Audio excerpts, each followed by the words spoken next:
personnes du GEMDEV, le groupement d'intérêt scientifique pour l'étude de la mondialisation et du développement, qui rassemble des équipes de recherche et d'enseignement de différentes universités et institutions.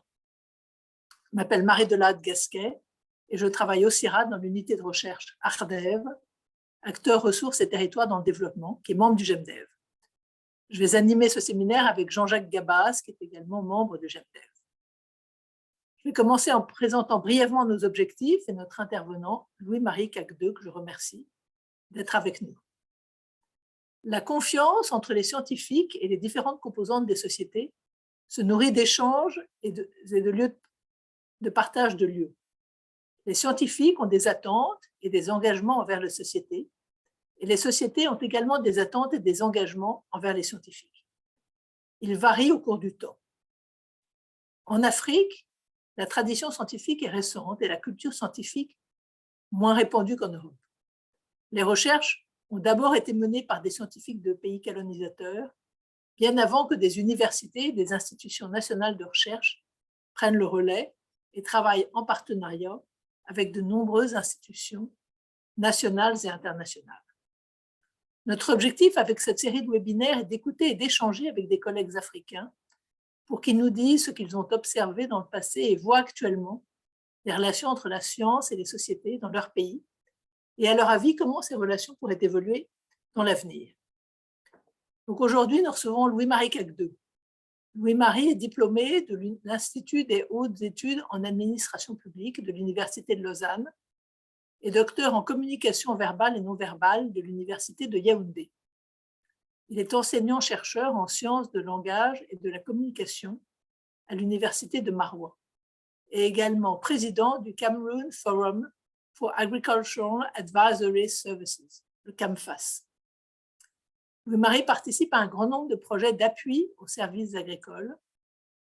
Par exemple, il supervise pour le Cameroun le projet CADAP X4P, qui est un projet d'organisation régionale et subrégionale sur la recherche agricole et l'innovation, ainsi qu'un projet qui vise à cartographier les pratiques d'incubation d'entreprises dans 3 pays d'Afrique subsaharienne, le Cameroun, le Burkina et le Ghana.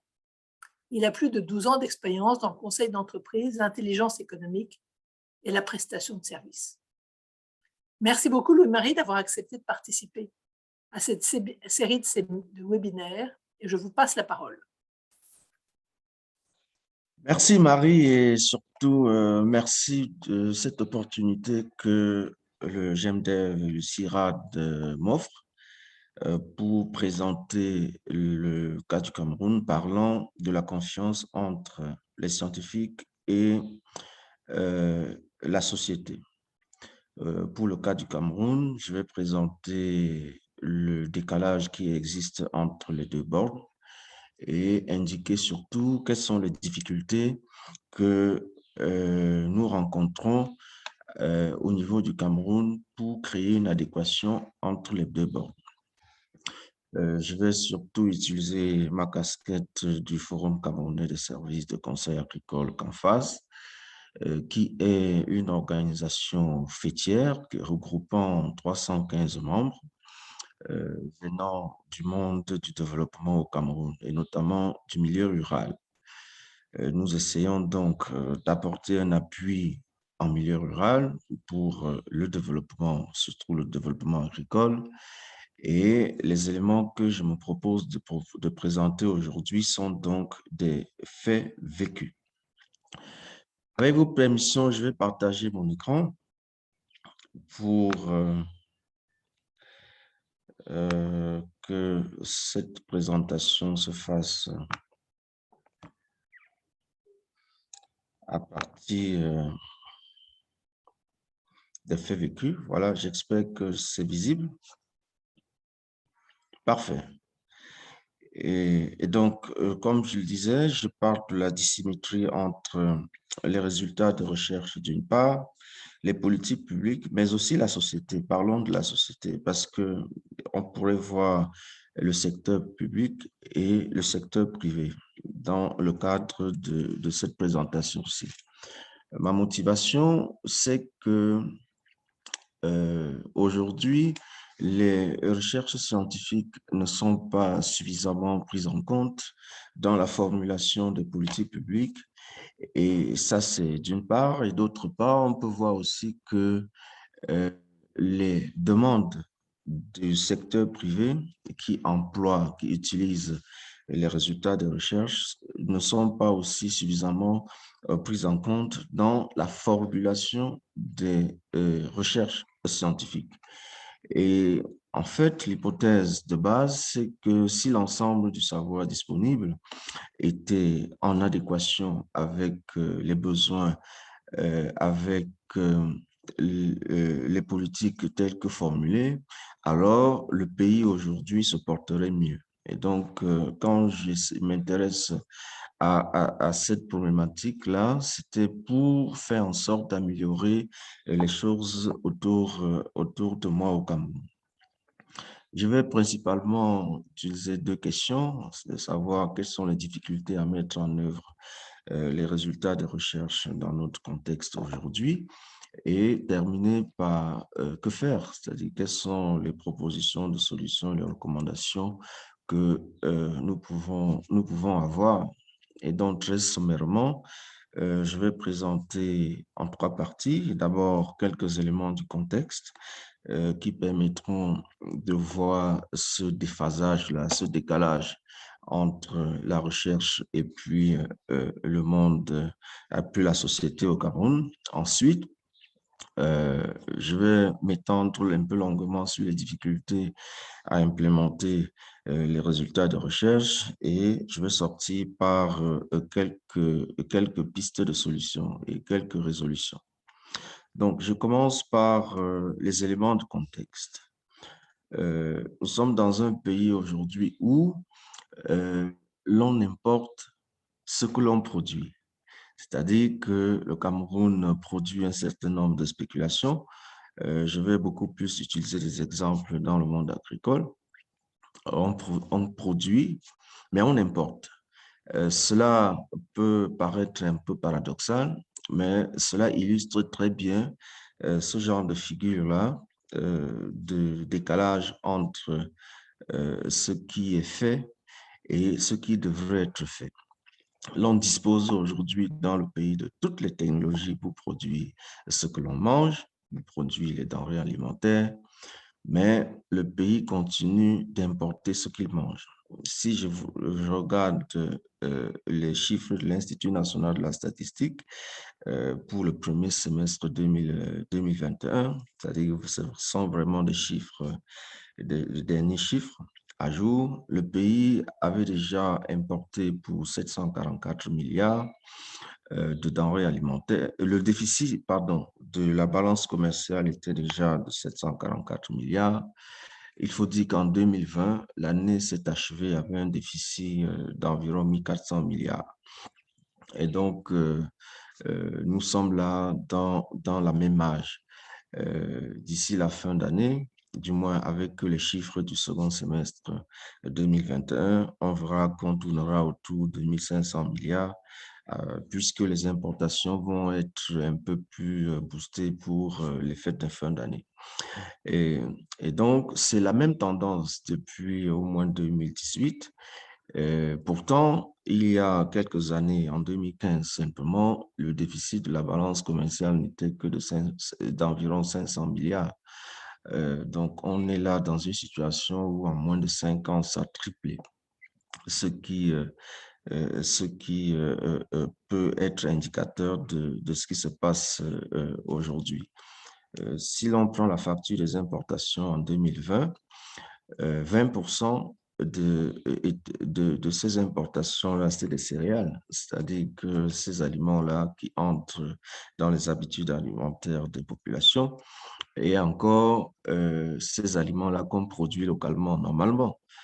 On verra comment est-ce qu'on importe ce que l'on produit. C'est une autre forme de situation un peu paradoxale. Et quand on parle de ces céréales-là, 5%, dans les 20%, 5%, c'est quand même le riz. 5% aussi, c'est le blé. Le riz, Le Cameroun a importé, selon le port autonome de Douala, 1,2 million de tonnes de riz. Pourtant, le Cameroun produit environ 240 000 tonnes de riz. Est-ce que c'est un complément de ce que l'on produit dans le pays? La réponse est non. Et donc, c'est tout cela que je vais présenter. Le blé, le Cameroun importe 100% du blé qui intervient dans la farine panifiable, par exemple. Pourtant, il y avait une société nationale de production de blé qui s'appelle Sodéblé. Pourtant, il y a des champs d'expérimentation, etc.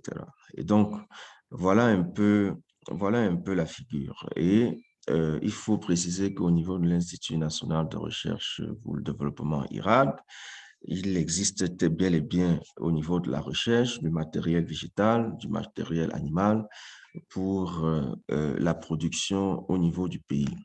Par exemple, au moment où je vous parle, il existe 200 champs d'essai du blé au Cameroun. Au Cameroun, il y a 5 zones agroécologiques et ces expérimentations se font dans toutes les zones agroécologiques et les résultats sont disponibles et n'attendent que d'être implémentés. Je pouvais parler des chiffres pour l'implantation des produits d'origine animale comme le porc, comme le poisson, etc. Mais je me limite à ces quelques cas-ci pour illustrer un peu ce qui se passe. Je vais présenter un autre tableau où l'on produit ce qu'on ne mange pas. Et ça nous permet déjà de comprendre le premier tableau, c'est qu'il y a un décalage entre ce que l'on produit et ce que l'on mange. C'est peut-être pour cela que l'on importe ce que l'on mange et on produit ce que l'on ne mange pas. Et pourtant, la recherche est là pour combler ce genre de manquement. Donc, si je prends encore le riz, si la production nationale tourne autour de 240 000 tonnes, ça, nous sommes en 2020, il faut dire que simplement dans le bassin de Yagua, qui est le principal bassin, nous avons trouvé 160 000 tonnes de riz stockées. Quand je dis nous, c'est l'Association citoyenne de défense des intérêts collectifs. Ce riz-là est stocké dans ce bassin-là. Et finalement, le riz a été plutôt exporté vers le Nigeria parce qu'il n'y avait pas de filière nationale, il n'y avait pas de marché au niveau national pour ce riz-là. Ce qui a même été tellement paradoxal que dans l'actualité, c'est-à-dire le 3 décembre, nous sommes là le 16, le 3 décembre 2021, le ministre en charge du commerce a ordonné le gouverneur de la région du Nord de fermer les frontières pour ne plus que le riz du Cameroun soit vendu au Nigeria. C'est parce que il y a un décalage entre le type de riz que l'on mange au Cameroun et le type de riz que l'on produit au Cameroun. Pas qu'au niveau de la recherche, il n'y a pas de matériel végétal pour produire le riz consommé au Cameroun, mais simplement parce que ce matériel végétal-là n'est pas suffisamment utilisé ou n'est pas utilisé. C'est ce que je vais montrer par la suite. Si je prends le poisson, le ministre en charge de l'élevage, c'est le MINEPIA, devant la commission des finances à l'Assemblée nationale, donc nous sommes là en novembre 2021, a déclaré que l'on produisait simplement 11 000 tonnes de poissons de tilapia ou de silure au Cameroun. Et ça, ce ne sont pas des poissons prisés du tout. Et le marché du poisson, c'est autour de 500 000 tonnes. Et on a importé pour l'année 2021 350 000 tonnes de poissons. C'est des maquereaux que l'on mange au Cameroun, c'est des bars, et c'est ce que le marché local demande. Alors, au niveau de la recherche, vous avez bel et bien le matériel animal qui existe et qui est prêt à être utilisé. Je vais regarder un troisième tableau encore avant de passer. C'est ce tableau-là qui montre comment il y a aussi un déphasage entre les efforts que les populations mettent à produire et le peu de résultats, le peu de récoltes qu'ils ont. Donc, les gens travaillent plus et récoltent moins. Pourtant, l'on a aujourd'hui toutes les technologies, le savoir-faire pour que les gens travaillent moins et récoltent plus. Au niveau, par exemple, du taux de mécanisation du pays aujourd'hui, selon le Centre national d'études et d'expérimentation du machinisme agricole, CNEMA, seuls 2%, le taux de mécanisation au pays aujourd'hui, mécanisation agricole, c'est 2%. Non pas que la technologie n'existe pas, mais parce que cette technologie ou ce qui est mis en œuvre, par exemple, dans les tracteurs, il y a eu une usine pour le montage de tracteurs qui a été implémenté dans le pays, mais qui était en déphasage avec le type de tracteur qui était nécessaire dans le pays, notamment dans la zone équatoriale où on peut avoir des souches d'arbres à enlever. Et donc, ce genre de choses-là existent et donc ce sont des usines qui ne marchent pas et qui ont pourtant été financées sur fonds publics. Si je prends le taux d'utilisation des semences améliorées, c'est de 3%. C'est quand même étonnant dans un pays où la demande est énorme. Je vais présenter un tableau sur la demande de semences améliorées par la suite. Vous voyez que l'on continue au pays de cultiver des variétés traditionnelles. Et si je ne prends que le manioc, les variétés traditionnelles produisent entre 4 et 5 tonnes à l'hectare, alors qu'il existe dans le pays des variétés qui permettent d'obtenir 35-40 tonnes et c'est-à-dire 8 fois plus, mais qui ne sont pas aujourd'hui vulgarisées de façon à ce que cela permette d'avoir de meilleurs résultats. Si je prends la promotion du Made in Cameroun et je regarde ce qui est prévu dans le budget 2022, c'est le ministère du Commerce qui est en charge de cela. On verra que seul 0,6% du budget, moins de 0,6% du budget national même est réservé à cela, c'est-à-dire que le montant exact, c'est 391 millions de francs CFA seulement, alors que le budget national est de 5 700 milliards pour 2022.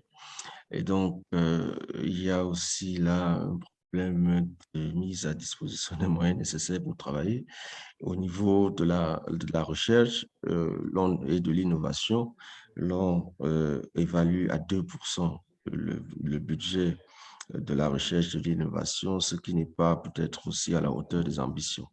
Voilà un peu cela. Et le dernier tableau que je vais présenter, ce sont les pertes post-récolte. Selon le ministère en charge de l'agriculture et du développement rural, nous avons au pays environ 42% de pertes post-récolte, c'est-à-dire qu'il y a déjà très peu de production.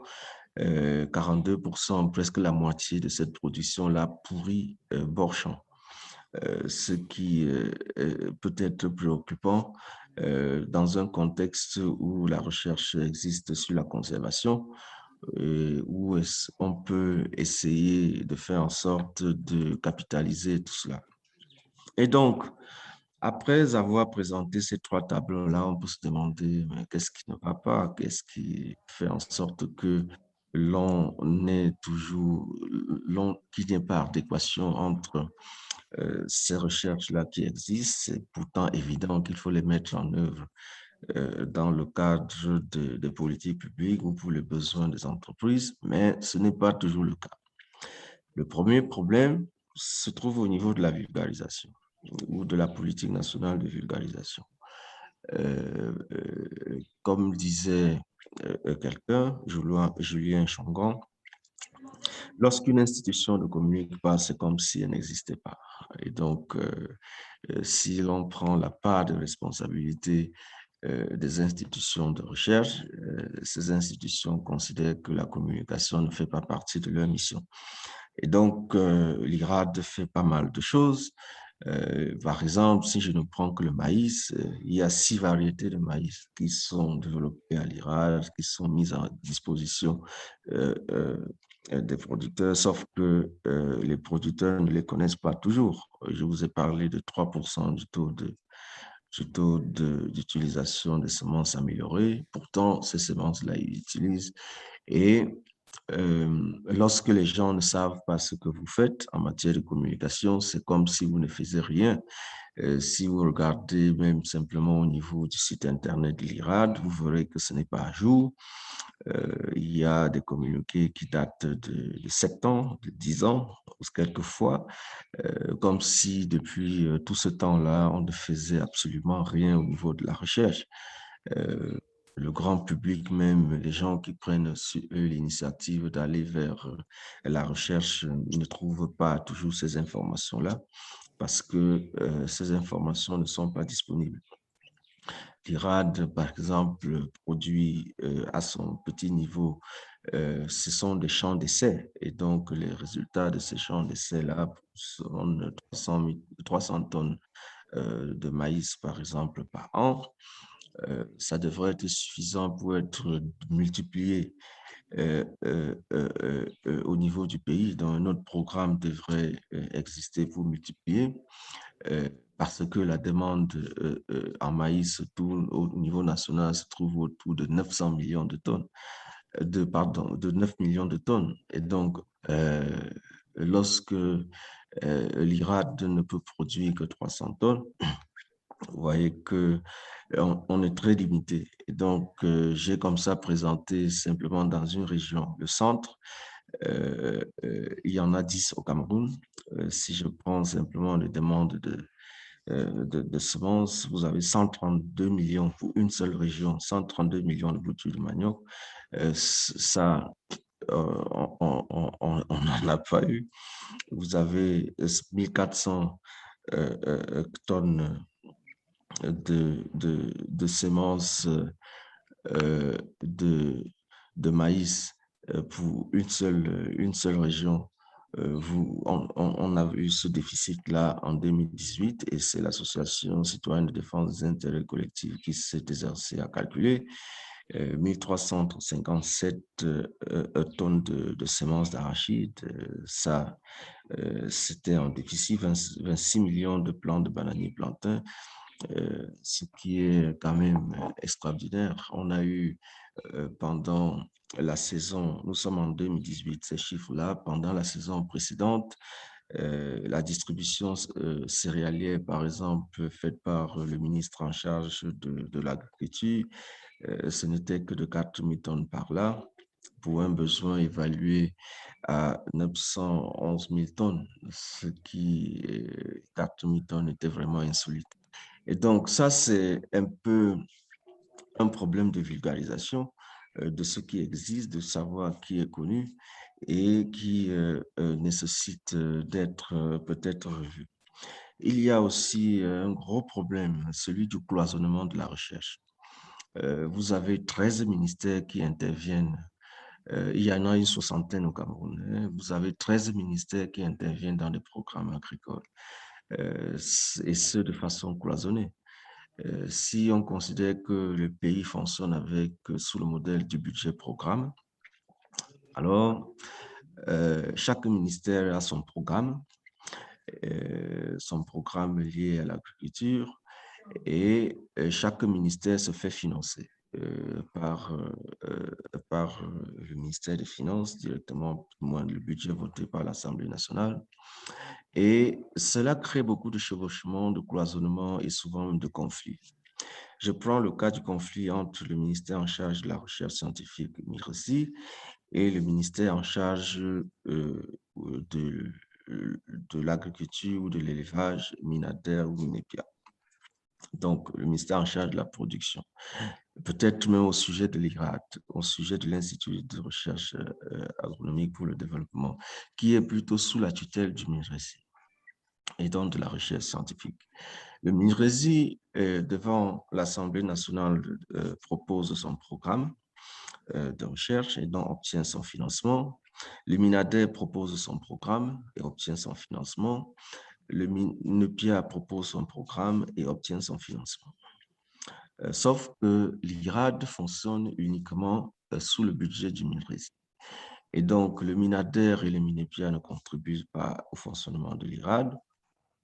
Par conséquent, lorsque le Minader a besoin des semences que produit l'IRAD pour les besoins de production, le Minader doit demander au MIRESI qui saisit l'IRAD et l'IRAD doit répondre au MIRESI qui de son bon vouloir, peut transmettre au Minader ou au Minepia ou pas. Mais le plus souvent, le Minresi va se plaindre que le Minader conserve son budget et donc ne met pas le budget au niveau de la recherche et peut ne pas toujours répondre à la demande du Minader. Par conséquent, le Minader se trouve en train de faire des programmes de lancer des programmes agricoles, des programmes de production agricole sans avoir le matériel agricole nécessaire ou encore sans l'avoir à temps.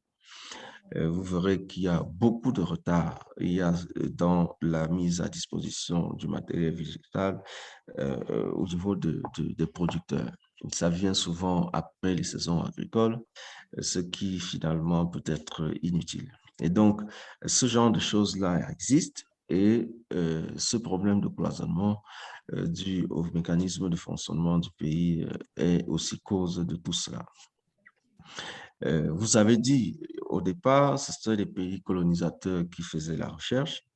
Et la donne n'a pas changé jusqu'à aujourd'hui parce que même si ce n'est pas directement des chercheurs occidentaux qui sont sur place, les intérêts de recherche restent toujours orientés vers les intérêts des bailleurs de fonds.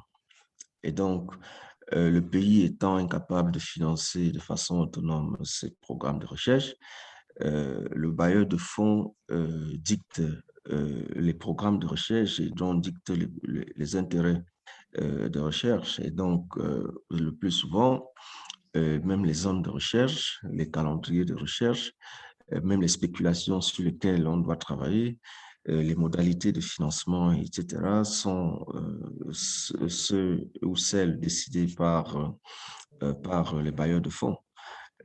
C'est pour ça que dans la logique du programme, du budget programme et dans le fonctionnement aujourd'hui par les programmes, anciennement, il y avait la logique du budget des moyens et donc au niveau des démembrements des institutions en charge de la production agricole, on mettait les moyens qui leur permettaient de travailler. Aujourd'hui, on est entré dans le budget programme et donc les producteurs, la conséquence sur les producteurs, c'est qu'ils attendent un financement qui leur dit quelle spéculation ils vont faire. Et le jour où ce financement finit, ils changent de spéculation et se mettent dans un autre programme en fonction de l'intérêt du programme qui arrive. Donc, du jour au lendemain, les gens qui faisaient les maïs se retrouvent en train d'abandonner le maïs pour faire les pommes de terre parce que c'est le programme pommes de terre qui est arrivé et qui met donc à leur disposition le financement et souvent même le matériel végétal pour travailler. Le jour où le programme pommes de terre finit, ils attendent le nouveau programme et donc vous n'avez pas au niveau de la production une certaine stabilité, une certaine vision à long terme. Et c'est un problème réel dans la production aujourd'hui. Et quand on lance le programme, la saison agricole en juin, par exemple, juin ici chez nous ne correspond pas à une saison agricole. Et donc, on aurait pu lancer en mars, quand on a dans notre zone bimodale les premières pluies qui viennent en avril. Ça ne se fait pas et donc les producteurs attendent en vain le matériel végétal qui arrive en juin et tout cela ne facilite pas la production. Ou encore, il y a des programmes qui ont une lourdeur administrative importante. Quand on demande aux producteurs de fournir, par exemple, des bilans, leur bilan d'activité sur les 5 dernières années, vous n'aurez pas au niveau des paysans illettrés pour beaucoup et qui fonctionnent dans l'informel, le taux de l'informel dans le pays tourne autour de 90%, vous n'aurez pas des gens qui peuvent vous fournir des bilans d'activité. Et donc, ces gens ne bénéficient pas des programmes et finalement, vous avez toujours des fonctionnaires qui montent encore eux-mêmes des programmes, des projets et bénéficient de ces programmes, souvent détournent ces programmes.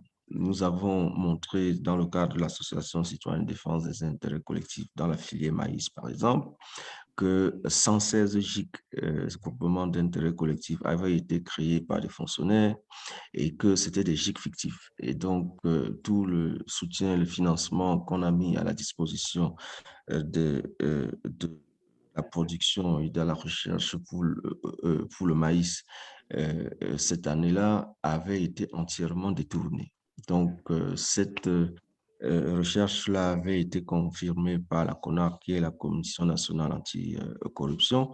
Et aujourd'hui, la procédure est devant les juridictions et l'essentiel de ces personnes avait été arrêté. Et donc, ça fonctionne comme ça. On s'est intéressé simplement à la filière maïs, mais on aurait pu s'intéresser à toutes les filières que l'on serait plus ou moins au même niveau. L'interface politique-recherche n'existe pas depuis très longtemps. Et donc, il n'y a pas toujours de concertation entre les différents acteurs. Si je prends le cas du Conseil de l'enseignement supérieur et la recherche scientifique, qui était supposé être une instance où l'on regroupe tous les acteurs de la recherche avec les acteurs de la société civile, les acteurs du secteur privé et les chercheurs, les enseignants, le dernier conseil date de 2002, c'est-à-dire qu'environ 40 ans. Et donc, depuis 40 ans, il n'y a pas eu de concertation. Et vous voyez que 40 ans là, c'était même l'ancien président. C'est-à-dire que depuis que Paul Biya est là, le président de la République, il n'y en a pas eu. Et donc, euh, c'est une situation qui fait en sorte que l'orientation de la recherche aujourd'hui, d'une part, et de l'enseignement supérieur, d'autre part, ne correspond toujours pas aux besoins du pays. Et c'est en l'absence d'une telle instance qui avait été pensée pour créer l'adéquation entre la recherche et les besoins, entre la recherche et la société, entre l'enseignement et les besoins, les programmes d'enseignement ou de formation et les besoins. En l'absence d'une telle instance, vous voyez que le déphasage, le décalage peut être toujours observé.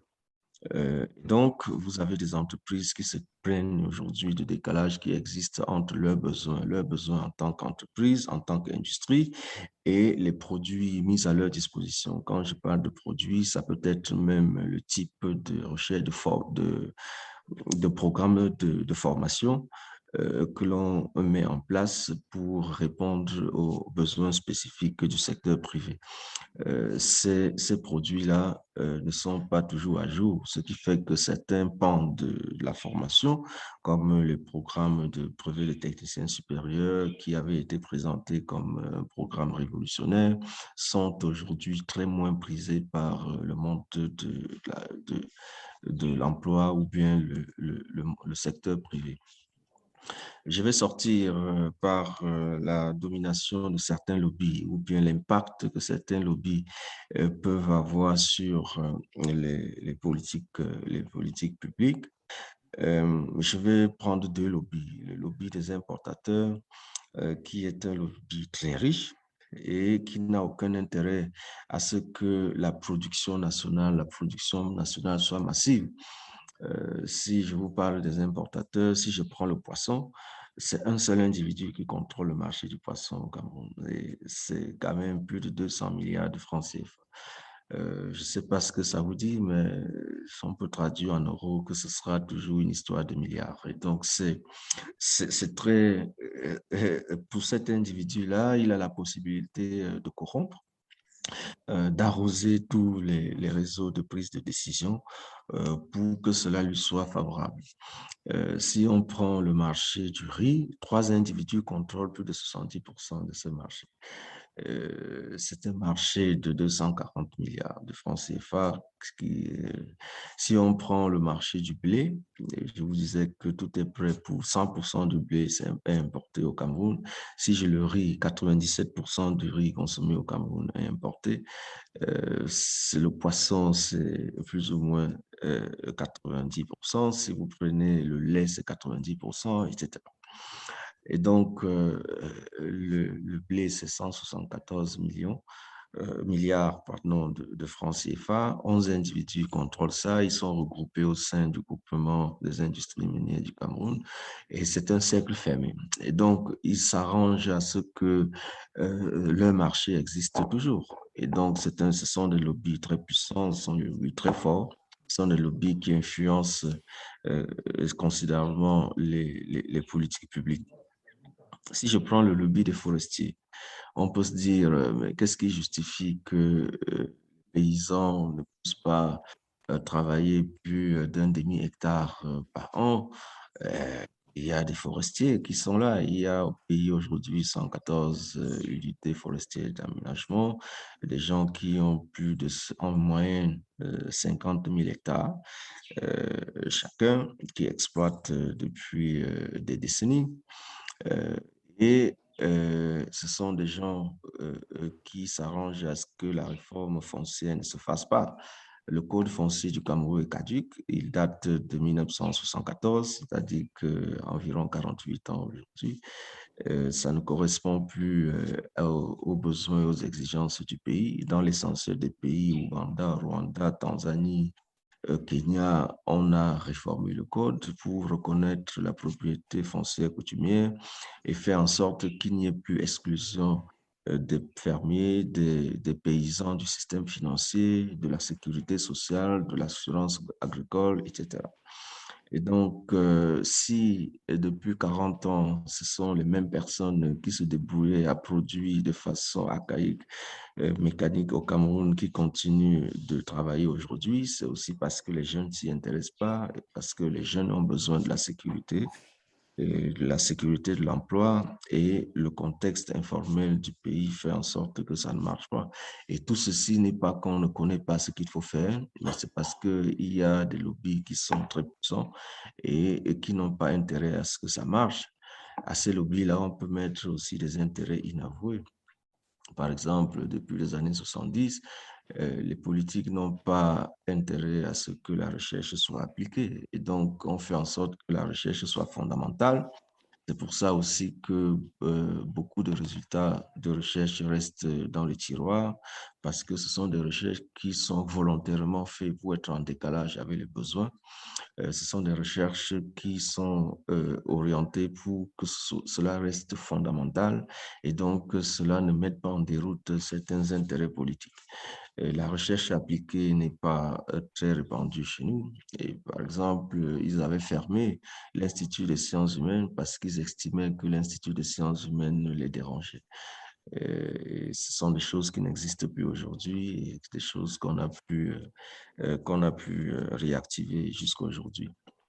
Voilà un peu ce qui se passe sur le plan de la recherche et de son adéquation avec nos besoins de société. Cette dernière planche ici donc porte sur quelques pistes de solutions.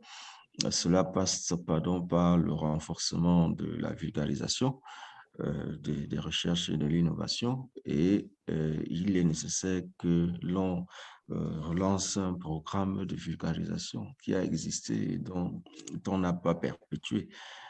C'est ça qui justifie aussi tout ce décalage-là. Il y avait ce qu'on appelait le PNVRA, qui était le Programme national de la vulgarisation agricole, qui a fonctionné très bien et qui aujourd'hui ne marche plus. Et à l'époque du PNVRA, justement, il y avait une autre figure, un autre tableau dans le pays. On peut être étonné que quelque chose comme ça qui a marché ait disparu. Donc, il faut réactiver ça, il faut renforcer cela. Il faut institutionnaliser le conseil agricole parce que même si beaucoup de recherches existent, le conseil agricole permet de choisir entre ce qui existe et ce qui est faisable, ce qui est rentable, ce qui est pertinent pour le pays. Si je ne prends que ce cas de tracteur-là, c'est parce que l'on est allé chercher des partenaires pour venir monter sur place au Cameroun une usine à tracteurs sans tenir compte des besoins réels, sans tenir compte de la rentabilité, sans tenir compte du contexte national. Le conseil agricole aurait orienté les choses vers ce qui est faisable en tenant compte aussi de l'ensemble des connaissances qui existent dans le pays. Il est nécessaire que l'on crée une agence de conseil agricole. Ceci est en discussion actuellement dans le pays et je peux même dire qu'il y a eu un appel d'offres qui avait été lancé pour recruter des cabinets susceptibles d'accompagner le gouvernement dans ce sens-là. C'est absolument nécessaire pour réduire ce gap-là. Il faut aussi institutionnaliser la promotion du Made in Cameroun parce que même si la recherche venait à être renforcée, il se poserait toujours ce problème de confiance.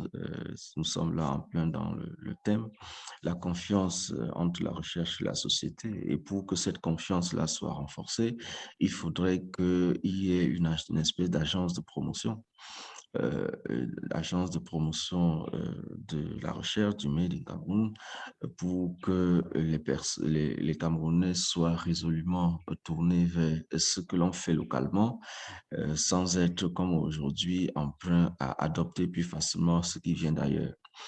Donc, ce sont des réalités qui existent et qui peuvent être sujet de nos préoccupations.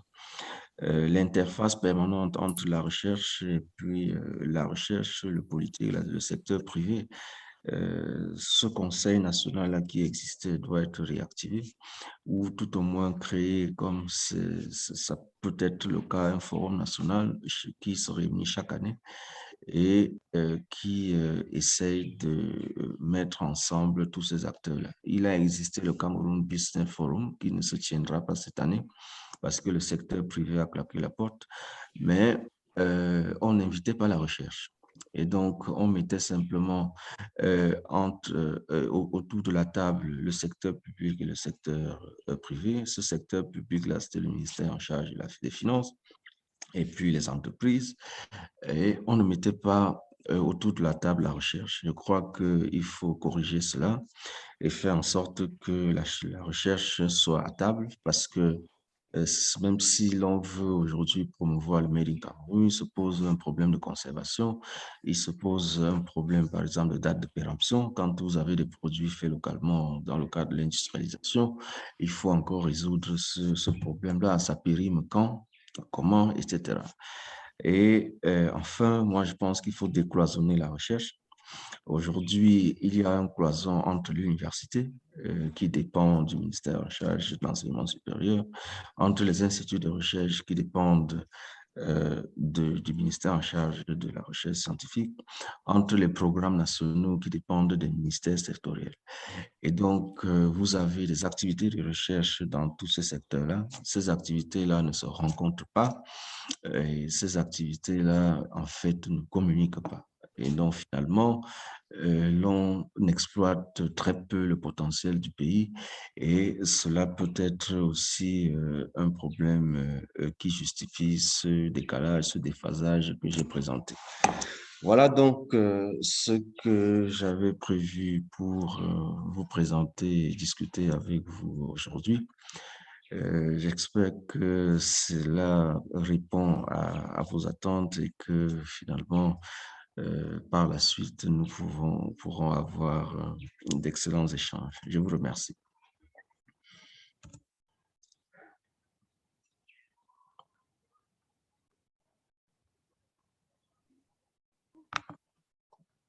Merci beaucoup, Marie, pour cette présentation qui est tout à fait intéressante et inquiétante. Jean-Jacques, je te passe la parole. Oui, merci, merci beaucoup. Alors, je ne suis pas du tout un spécialiste du Cameroun, donc il y a autour de cette conférence des gens bien plus compétents que moi. Mais alors, d'abord, merci beaucoup, hein, Pierre-Marie, pour cet exposé que je trouve extrêmement, bon, enfin, il me semble très juste de la situation. Par contre, je suis aussi très inquiet sur, sur ce que vous faites comme constat et analyse, parce que je me demande comment on peut tirer le fil pour essayer de trouver quelques pistes de solutions. Mais bon, ce n'est pas notre rôle à nous, on ne fait pas partie des politiques. Néanmoins, je suis frappé par le caractère abyssal de cet écart entre la production de la recherche, je dirais, et puis les besoins des consommateurs, les besoins des Camerounais, les besoins des acteurs du monde agricole. Alors, moi, je découvre des chiffres qui sont que, évidemment, beaucoup de gens autour de cette conférence connaissent, mais je suis assez frappé, surtout dans le constat que vous avez fait sur les problèmes. Quand vous parlez de faiblesse dans la communication, c'est surtout un problème de défaut d'offre, notamment de semences améliorées, de semences sélectionnées, et donc un problème véritablement de production.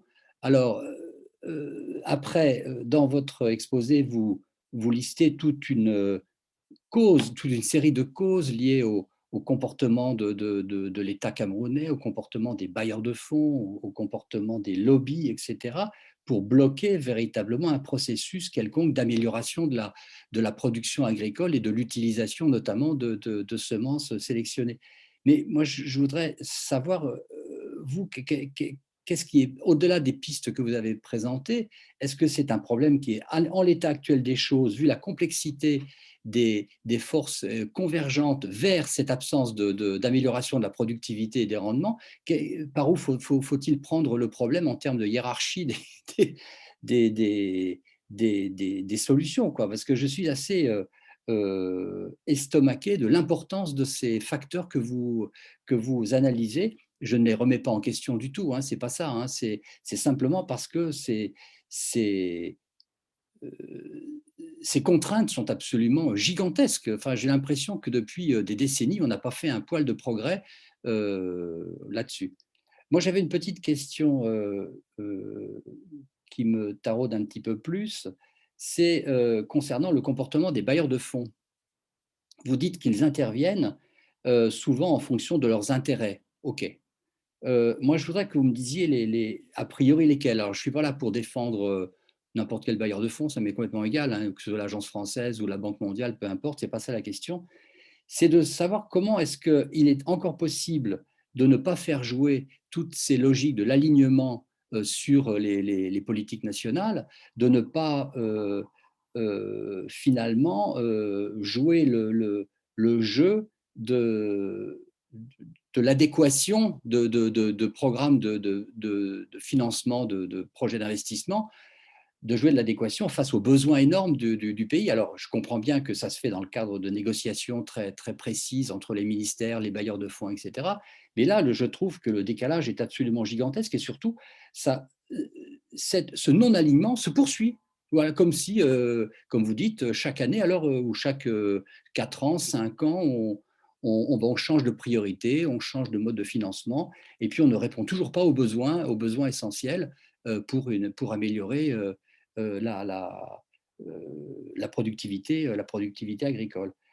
Et dans ce contexte-là, il y a un acteur, moi, sur lequel je travaille qui me taraude aussi un petit peu, c'est la Chine, et en particulier avec tous ces programmes de vulgarisation agricole, soi-disant de vulgarisation qui sont vraiment très micro, dans la région de Nanga et Boko.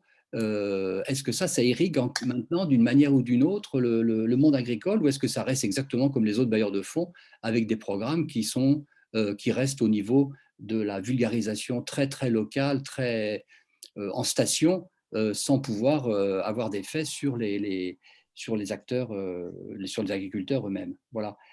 Ça, c'était mon projet, ma première question, puis après j'en aurai d'autres. Mais bon. Mais d'autres personnes beaucoup plus compétentes que moi sur le Cameroun ont certainement beaucoup de choses à dire par rapport à cet exposé, que je vous remercie beaucoup pour votre sincérité. Je réagis directement, sinon j'oublie peut-être. Oui, oui, oui, allez-y, allez-y.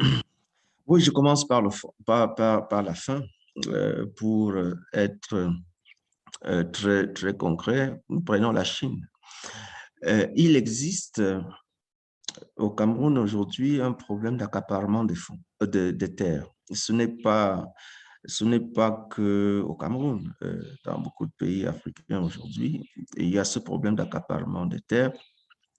Et lorsque je parle des intérêts des bailleurs de fonds, la Chine ne produit pas pour le Cameroun. La Chine a besoin de terres pour produire et exporter en Chine. La Chine produit au Cameroun pour la Chine.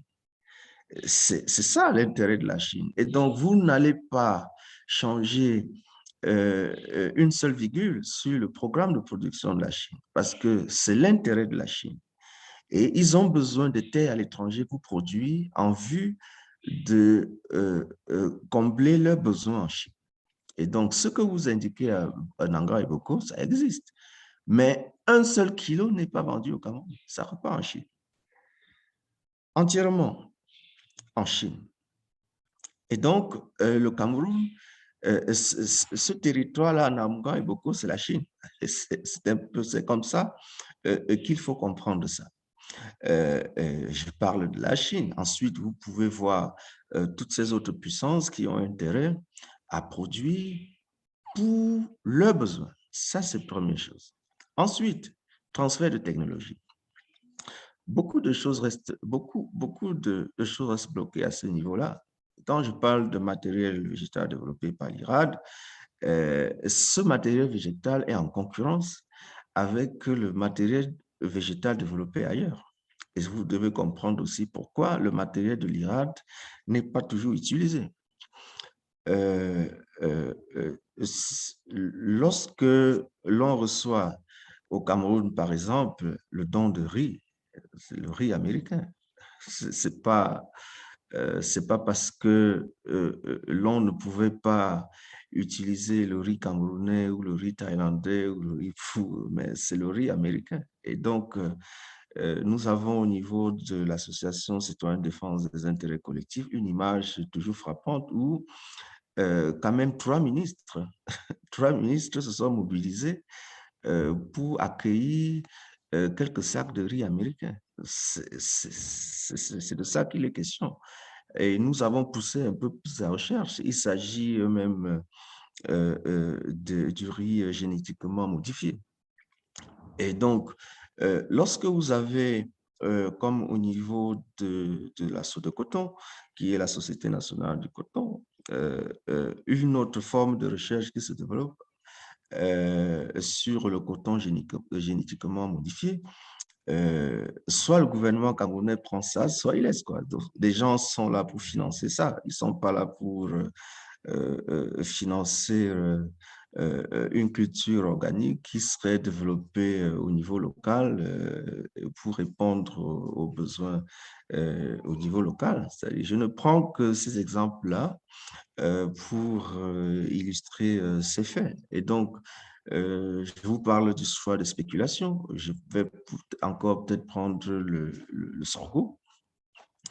Les sociétés brassicoles ont besoin du sorgho pour la bière, où je prends le maïs.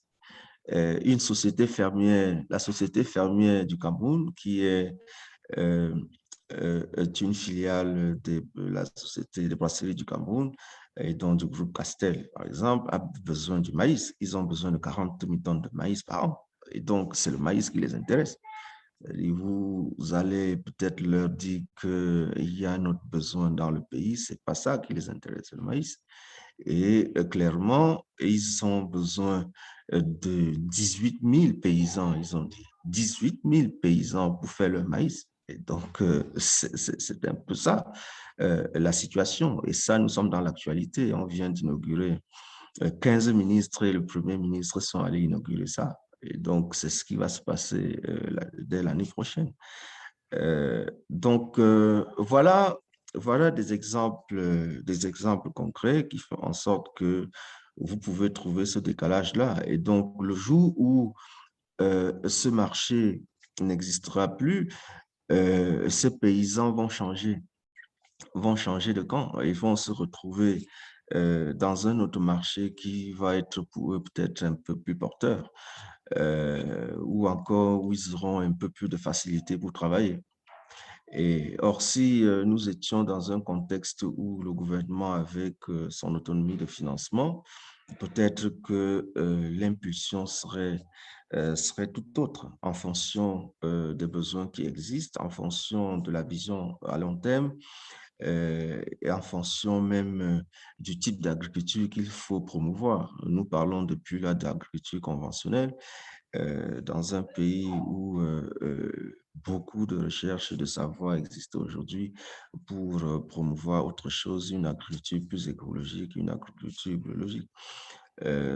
Voilà un peu la situation. Vous me demandez maintenant par quel bout commencer. Moi-même, je ne sais pas. La situation est telle que je vous l'ai présentée. C'est très, très, très, très complexe. À un moment donné, on a pensé que c'était une affaire d'individus et donc il fallait changer les individus pour obtenir un meilleur résultat, qu'il fallait changer tout ça, mais ce n'est pas le cas. Et donc, on a encore du chemin à faire et ce chemin-là, beaucoup de mobilisations sont en train d'être faites au niveau local pour arriver à trouver une réponse à ça. La société civile se mobilise. Jusqu'ici, la société civile pensait qu'il ne fallait pas faire la politique. Beaucoup de personnes ont compris aujourd'hui peut-être qu'ils doivent passer des propositions à la décision et c'est peut-être la mouvance qui est en cours.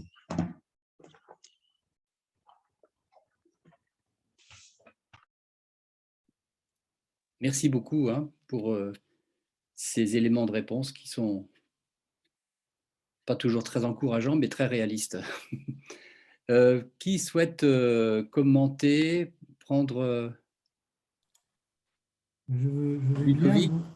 Bonjour Louis-Marie. Je me présente rapidement, Ludovic Temple, je suis économiste et j'ai participé en 2014 comme auteur principal au rapport d'économie de la recherche, de restructuration de la recherche. Et je travaille beaucoup avec un certain nombre d'universités aux côtés de l'IRAD depuis une vingtaine d'années. Alors, je rejoins pas mal d'observations que vous avez faites sur les difficultés de gouvernance, sur un certain nombre de défaillances qui d'ailleurs sont pointées dans le rapport dont je parle depuis une dizaine d'années et sur lesquelles le pouvoir public se mobilise d'une certaine manière, sur certaines d'entre elles en tout cas, pas sur toutes. Mais enfin, il y en a un certain nombre qu'on cherche à résoudre. Je voudrais apporter trois petites nuances un petit peu sur ce que vous avez présenté ou quelques petits compléments. Sur cette importance du fossé abyssal entre l'offre de recherche et la demande de recherche. La question se pose au niveau du ministère de l'Enseignement supérieur de la Recherche, comme vous l'avez pointé, où les recherches sont très académiques. Une des raisons de cette focalisation de la recherche académique, c'est que ce ministère est absorbé par sa fonction de former des milliers de jeunes étudiants et que la formation académique universitaire conduit à chercher à nourrir cet enseignement théorique par de l'académisme. Il y a une sorte de focalisation sur la mission première de l'université, qui est de former des capacités au niveau de la jeunesse. Et du coup, les programmes de recherche sont tirés par cet académisme. Donc, il y a une sorte effectivement de difficulté de la recherche universitaire à sortir de cet académisme. Mais est-ce qu'on peut vraiment vouloir, je ne sais pas, et comment concilier la mission d'enseignement et la mission de recherche. C'est très difficile au Cameroun là-dessus, je suis d'accord avec vous. Concernant l'IRAD, particulièrement l'IRAD, parce que vous avez beaucoup parlé là-dessus, l'IRAD est en pleine réorganisation, vient de recruter 300 à 400 chercheurs en moins de 3 ans, c'est énorme.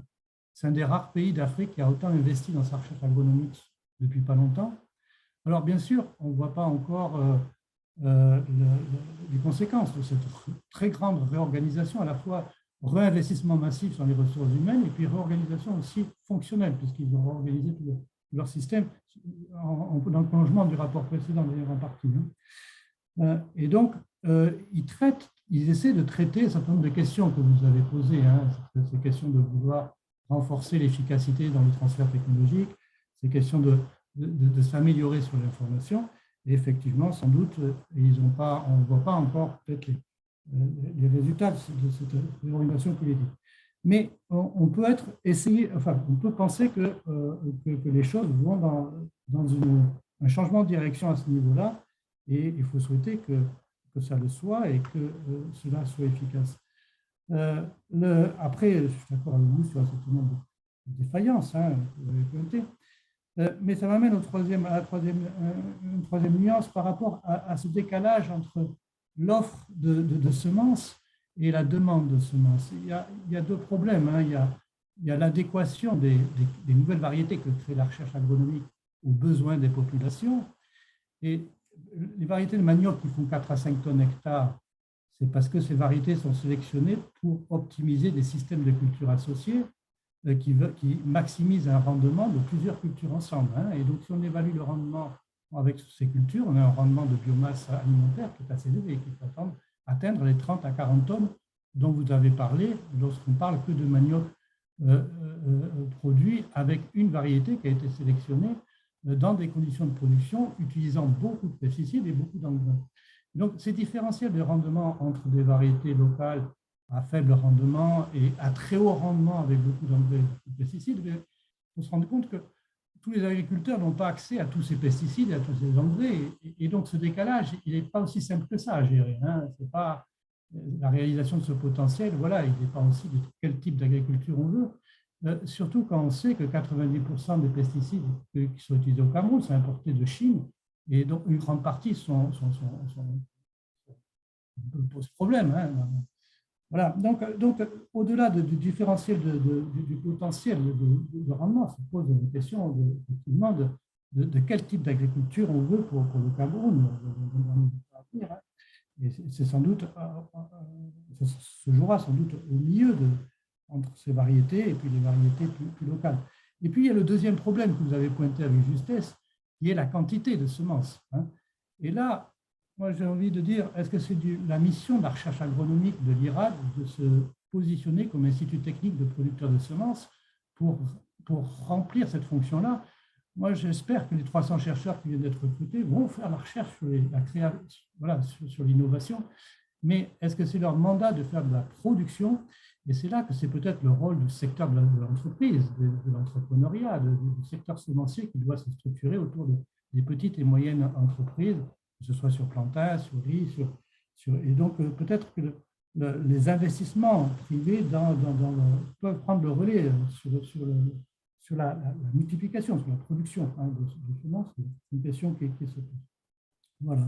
Après, juste deux petites nuances. Sur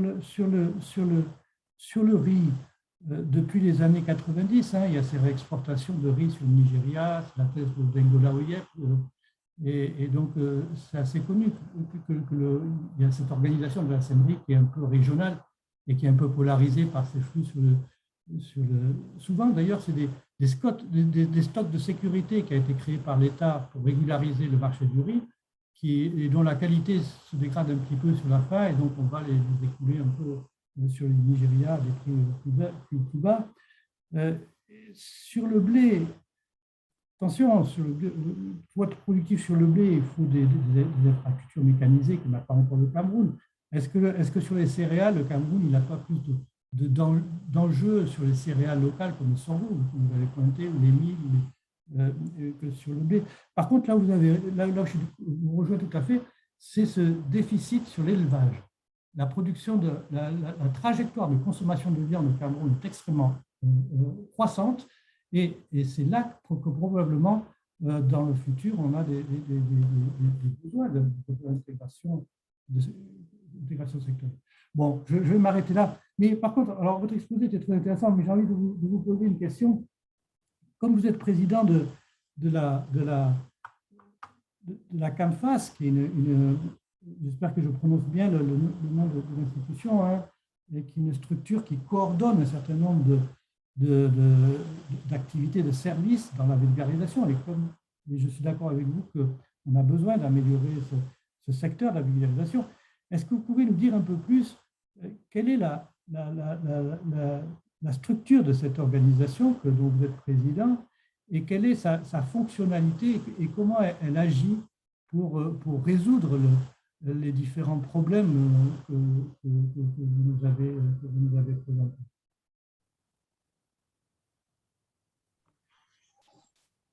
Merci beaucoup, Ludovic, pour ces commentaires. Peut-être je passe la parole. Allez-y, Louis-Marie. OK, merci beaucoup. La CAMFAS, le Forum camerounais des services de conseil agricole, est un forum national qui a été mis sur pied grâce au soutien du Forum africain de services de conseil agricole qui agit au niveau continental et dont la mission était initialement de soutenir le gouvernement camerounais dans l'élaboration des politiques agricoles. Et donc, c'était comme on se positionne comme une structure d'appui technique. Et pour ce faire, nous sommes structurés en mobilisant tous les acteurs et tous les experts en milieu rural. Donc, vous avez des agronomes qui, bien sûr, mais pas que les agronomes, vous avez des experts en communication ou en marketing agricole, vous avez des gens dans la finance, tout ce monde-là qui dont des économistes qui interviennent et dans la consultance en milieu rural. Et donc, pour que nous ayons une vue convergente. Notre plus grand défi était d'harmoniser le conseil en milieu rural parce que nous sommes très rapidement rendus compte qu'il y avait beaucoup d'approches et que souvent des approches qui ciblaient les mêmes paysans étaient quelquefois même contradictoires dans les messages que l'on transmettait ou bien dans les pratiques, les itinéraires techniques que l'on diffusait. Et par conséquent, beaucoup de confusion était créée. Et donc, d'un projet à l'autre, là, on vivait des réalités, des conseils différents. Et le but que nous voulons toujours atteindre, c'est d'harmoniser tout cela. Et donc, la première chose que nous avons déjà fait, c'est de nous inspirer d'un outil mis sur pied par le GIFRAS, qui est le Forum global, le Forum mondial des services de conseil agricole, qui s'appelle le NELC, le New Extension Learning Kit, où nous avons nous avions 16 modules. Aujourd'hui, on a amélioré un peu. Ces 16 modules-là correspondant aux différents domaines d'intervention en milieu rural et où nous essayons de faire en sorte que chaque acteur se l'approprie pour que les mêmes conseils soient adressés aux mêmes cibles, quelle que soit la personne ou bien le consultant, l'expert qui le fait. L'autre défi aujourd'hui, c'est de faire en sorte que tout cela soit validé homologué par le gouvernement camerounais pour que cela se passe dans un cadre un peu plus formel. Voilà un peu la situation parce que le tout n'est pas d'organiser les conseils en direction des paysans, mais il faut encore réussir le défi de faire en sorte de ne pas créer la confusion au niveau des producteurs en milieu rural. Et les gens du monde de la recherche, les gens du monde des finances, les gens de l'université, du monde, etc., se mettent ensemble pour finalement réfléchir sur quelque chose d'un peu plus cohérent. Voilà un peu comment ça fonctionne. Aujourd'hui, il y a 315 membres. Ce sont des personnes issues des universités, mais aussi d'autres organisations, d'autres groupes intervenant en milieu rural. En fait. Voilà. D'accord, merci beaucoup. Je pense qu'on rééchangera plus en direct sur d'autres sujets. Content Avec d'avoir plaisir, fait votre merci. connaissance par ce séminaire. Avec plaisir, merci beaucoup.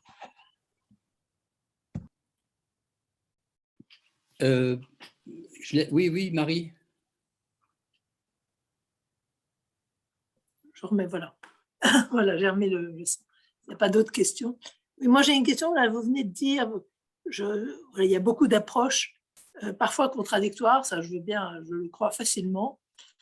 Mais une question que je me pose toujours, c'est dans quelle mesure faut-il faciliter l'unicité d'approche ou la pluralité d'approche? Parce qu'on voit quand même, il y a beaucoup de débats entre une agriculture plutôt intensive, une agroécologie. On a l'impression que tout ça, ça s'oppose, alors qu'il faudrait probablement que tout ça, qu'il y ait plus de cohabitation entre des différentes approches. Donc, comment est-ce que vous voyez ça? Et est-ce que la pluralité d'approches est source de confiance ou au contraire de méfiance de la part de la société, à votre avis? Je me permets de prendre tout de suite la parole parce que c'est exactement ça que je voulais poser comme question, au sens où c'est en rapport finalement avec une des interrogations qu'a soulevé Ludovic là tout à l'heure, sur quel type d'agriculture au Cameroun on veut par rapport au débat qui a été mis sur l'intensification sur le manioc versus un usage de données de semences traditionnelles. Et donc, est-ce qu'il y a, pour aller dans la même fil de questions que Marie, est-ce qu'il y a finalement des débats de fond sur le type d'agriculture ou les types d'agriculture qui sont possibles au Cameroun et qui permettraient effectivement de reconstruire ou de tisser une confiance entre la recherche et puis les sociétés au sens le plus général du terme. Est-ce qu'il y a des débats de fond sur ces questions-là? Ok, merci. Jusqu'ici, chaque acteur, chaque programme qui vient avec son financement gère un peu son financement conformément au thème de ce financement-là. Mais des questions de fond demeurent. Et ces questions de fond-là, c'est par exemple sur les approches de vulgarisation ou les outils de vulgarisation qu'il faut utiliser. C'est par exemple sur comment est-ce qu'on gère un programme, donc des questions de structuration des paysans.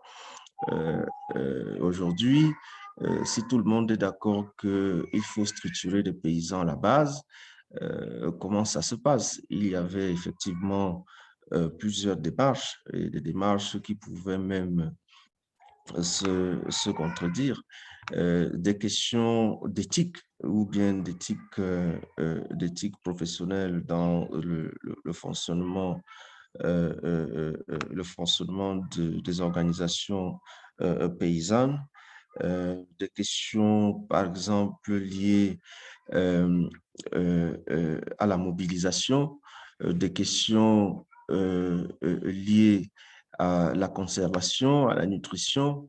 Voilà, ce sont des choses, pour vous donner des exemples concrets. Vous avez si je prends le cas de deux programmes, on a eu le programme PICMA financé par la Banque mondiale. Vous avez le programme ACEFA financé par la coopération française. Et ces programmes-là visent plus ou moins les mêmes paysans dans les mêmes localités. Alors déjà, pour ce qui concerne les approches au niveau de PICMA, l'on vous dit aujourd'hui qu'il faut développer une approche participative, ce qui signifie que le paysan bénéficiaire devrait contribuer peut-être à hauteur de 10% pour être soutenu et donc pour être accompagné. Vous avez du côté de la coopération française une autre façon d'aborder la chose et donc un accompagnement qui peut aller jusqu'à 6 mois avant tout soutien, tout financement. Et tout cela est de nature à créer beaucoup de confusion et beaucoup de démobilisation, même quelquefois au niveau de la base, parce que lorsque quelqu'un, un paysan qui est engagé avec le programme ACEFA, voit la possibilité de migrer et d'aller dans un autre programme, obtenir ce qu'il recherche, il ne suit plus le renforcement de capacité que l'on lui a prévu dans le cadre du programme ACEFA. Il y va directement. Vous avez du côté du programme PIGMA des gens qui ont désisté parce que ils n'ont pas eu les 10% que l'on leur demandait. Par exemple, des gens sont venus avec des programmes de plusieurs centaines de millions parce qu'on disait que c'était la Banque mondiale. Et quand il s'est agi de faire un petit effort, ces personnes sont restées bloquées. Et vous avez du côté du gouvernement une autre approche qu'ils ont développée qui s'appelle la démarche de check service ou des espèces de bons que l'on donne aux différents bénéficiaires pour contacter l'expert ou le consultant de leur choix qui existe dans la base de données de l'État et un système qui fonctionne plus ou moins parce que finalement un arrangement entre producteurs, bénéficiaires et consultants débouche à ce que l'on finance des programmes qui n'ont finalement pas été très bien suivis. C'est un peu comme ça que ça marche aujourd'hui. Et tout cela crée de, une espèce de confusion, de situation confuse qui nous amène à dire qu'il faut arranger tout ça. Il faut faire en sorte d'avoir un seul mode d'intervention pour que cela soit un peu plus efficace. Nous sommes aujourd'hui comme dans un marché ou comme dans un marché où chacun vient vendre et puis repart, quoi. Et donc, finalement, comment évaluer tout cela? Comment faire en sorte d'évaluer l'impact d'un programme? C'est impossible. Lorsqu'un programme s'est achevé, un autre programme arrive et fonctionne plus ou moins de façon différente. Et ça fait que, en ce qui concerne l'évaluation de performance, vous ne pouvez pas savoir finalement ce que le programme qui s'est achevé a apporté. Et donc, on est dans un système de fonctionnement comme ça qui a moins de visibilité et qui nécessite d'être revu et d'être réorganisé. C'est un peu de ça qu'il est question, en fait, dans cette démarche d'harmonisation-là.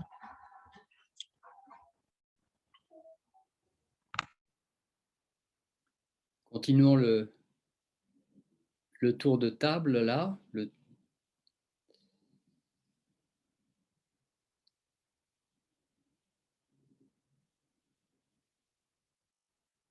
Oui, Oui. Marie?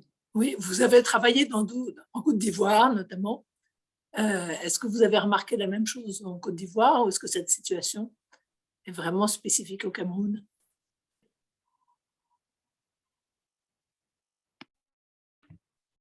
Non, la situation n'est pas spécifique au Cameroun, mais d'autres pays sont organisés différemment. Au Sénégal ou en Côte d'Ivoire, il y a toute une institution qui s'occupe du conseil agricole. Nous avons l'ANAFOR qui travaille très bien. Et donc, c'est une structure gouvernementale très bien structurée, très bien organisée. L'État a même voulu, pour le cas ivoirien, dans le cadre du partenariat public-privé, l'État a clairement créé une société, même si la société est de droit public, une société qui s'occupe de cette question de conseil agricole. Et jusqu'à aujourd'hui, la société, ça marche un peu mieux parce que finalement, il y a une vision et c'est cette vision-là qui essaie d'être mise en œuvre. C'est plus ou moins la situation au Sénégal. Et donc, ce que nous recommandons pour le Cameroun, je vous ai parlé par exemple carrément de 13 ministères qui interviennent dans tout ça et de ce de façon décloisonnée. Ce n'est pas facile de coordonner. Il n'y a pas de comité interministériel qui essaie de gérer ça. Si je vous prends le cas du programme Agropole, qui semble être l'un des plus gros programmes qui existent aujourd'hui dans le pays, ce programme-là n'est pas sous la tutelle du ministère en charge de l'agriculture. Ce programme est piloté par le ministère en charge de l'économie, de la planification et de l'aménagement du territoire, parce que c'est par ce ministère-là c'est ce ministère qui négocie le financement avec les bailleurs de fonds. Et donc, ils ont conservé au niveau de leur ministère ce projet que beaucoup estiment juteux. Ça marche un peu comme ça. Et donc, vous avez au niveau du ministère en charge de la jeunesse beaucoup de programmes agricoles. Le ministère en charge des femmes et de la famille, beaucoup de programmes agricoles. Le ministère en charge de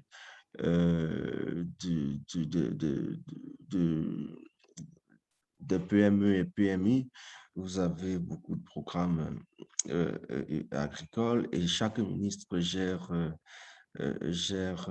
son ministère et son département de façon plus ou moins cloisonnée. Vous avez le ministère du Commerce, le ministère en charge de l'industrie, etc.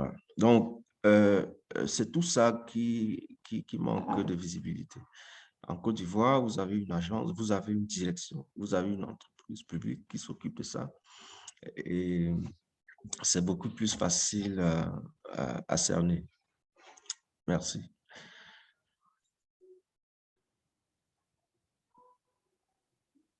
Non, ben, je pense que si personne ne souhaite intervenir, je pense que nous allons peut-être arrêter là en remerciant, il est 15 h, on va tomber pile poil à la fin de notre session, et en vous remerciant beaucoup pour la clairvoyance que vous avez manifestée sur la situation camerounaise, et puis en espérant ben, que l'on reste en contact avec vous. Marie, je te passe la parole pour clore ce webinaire. Et merci aux participants. Ben, écoutez, merci beaucoup Louis-Marie, parce que je pense que